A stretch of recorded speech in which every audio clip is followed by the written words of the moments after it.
అందరికీ నమస్కారం. డేటాని డీకోడ్ చేసి అసలు కథేంటో తెలుసుకునే మన ప్రత్యేక విశ్లేషణకు స్వాగతం. ఈరోజు మనం ముందున్నది ఒక high స్టేక్స్ IPL match, Rajasthan Royals versus Chennai super Kings. అసలు గెలుపు ఎవర్ని వరించబోతోంది? డేటా ఏం చెప్తుందో చూద్దాం. రెండు జట్లు కూడా 2025 సీజన్లో చాలా నిరాశపరిచాయి. ఇప్పుడు ఎలాగైనా కంబ్యాక్ ఇవ్వాలనే పట్టుదలతో ఉన్నాయి. మరి అసలు ప్రశ్న ఏంటంటే, ఈ కీలకమైన పోరులో గెలిచేది ఎవరు? ఎవరికీ ఎడ్జుంది? పదండి, ఆధారాలను ఒక్కొక్కటిగా పరిశీలిద్దాం. ఈ మ్యాచ్ ఎందుకంత ముఖ్యమో అర్థం చేసుకోవాలంటే ఒక్కసారి వెనక్కి వెళ్ళాలి. పోయిన ఏడాది రెండు టీమ్స్ కూడా పాయింట్స్ టేబుల్లో అట్టడుగునున్నాయి.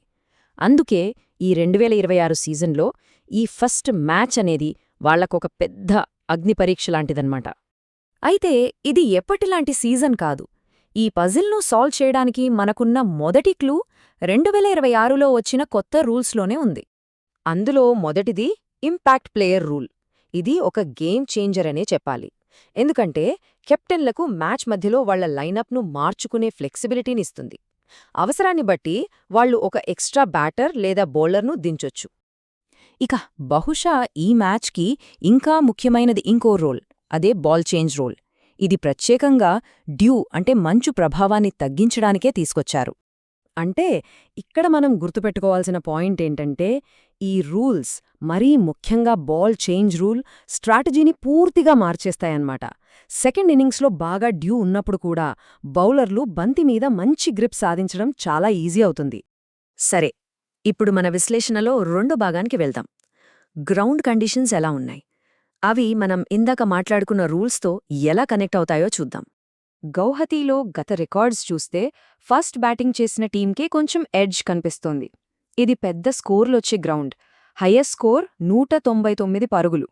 ఇది పిచ్ ఎలా ఉందో చాలా స్పష్టంగా చెబుతోంది.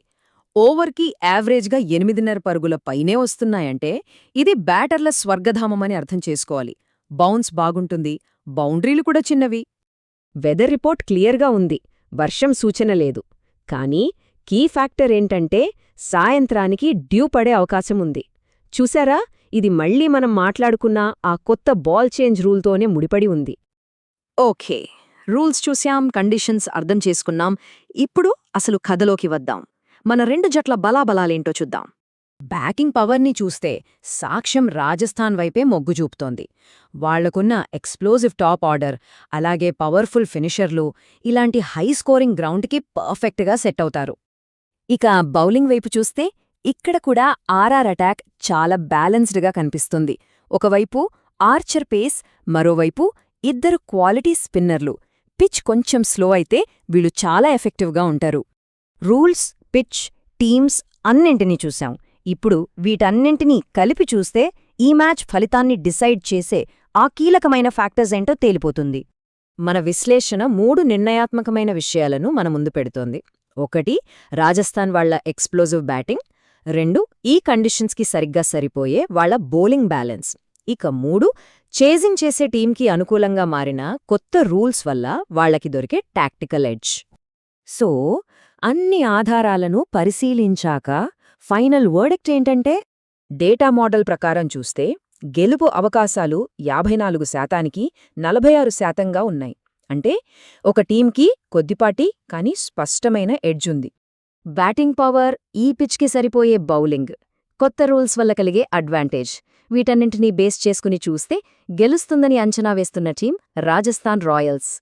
అంటే ఒకవేళ వాళ్లు టార్గెట్ని డిఫెండ్ చేస్తే దాదాపు 20-30 పరుగుల తేడాతో గెలవచ్చు. లేదా చేస్ చేస్తే గనక 4-6 వికెట్ల తేడాతో గెలిచే అవకాశముంది. అయితే గుర్తుంచుకోవాల్సిన విషయం ఒకటుంది.